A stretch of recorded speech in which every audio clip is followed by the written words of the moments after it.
most people, including myself, wish they had pearly white teeth. Well, guess what? After this, you won't have to wish, because you'll be able to make those pearly whites a reality.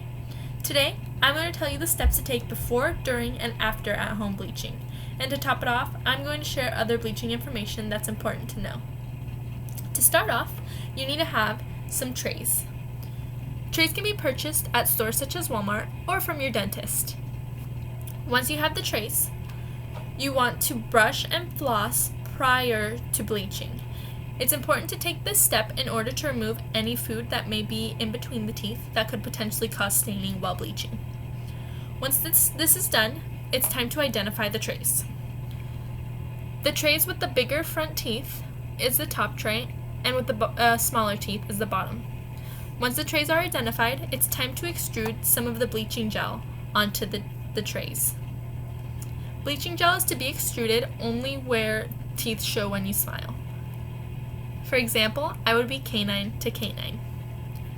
It's important to only extrude pea-sized amount of gel into each tooth.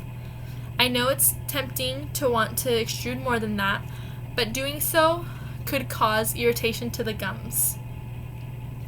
Once that's extruded, it's time to place the trays. The trays are to be placed like so. It's important to take your fingers and gently press down, starting from the back teeth all the way to the front. You don't want to bite down on the trays because this could potentially break them. Once the trays are seated, you want to take your finger or your thumb and just run it along to remove any excess gel, which again could potentially cause irritation. You could also take a brush and just brush it off if you'd rather do that. Once that's done, it's time to wear the trays for however long is recommended from your dentist or from the instructions that are provided with your bleaching gel. Again, I know it's tempting to want to wear the bleaching trays longer than recommended, but this could cause extreme sensitivity. While you have the bleaching trays on, it's important to avoid any food or drink which could cause staining, and again, just no grinding of your teeth because the trays could potentially break. After you've worn the trays for the time recommended, it's time to remove the trays. So, to do this, you just take your thumb and pop it off starting from the back. Once the trays are removed, you're going to rinse them in cold water. Hot or warm water are not recommended because they could distort the trays and they'll no longer fit. Once that's done, you're going to take a toothbrush and just brush off any of the excess gel that is in the teeth. Again, you don't want that to harden because then you won't be able to use the trays again. Once they're all nice and clean, you want to store the trays in a dry, cool place along with the gel.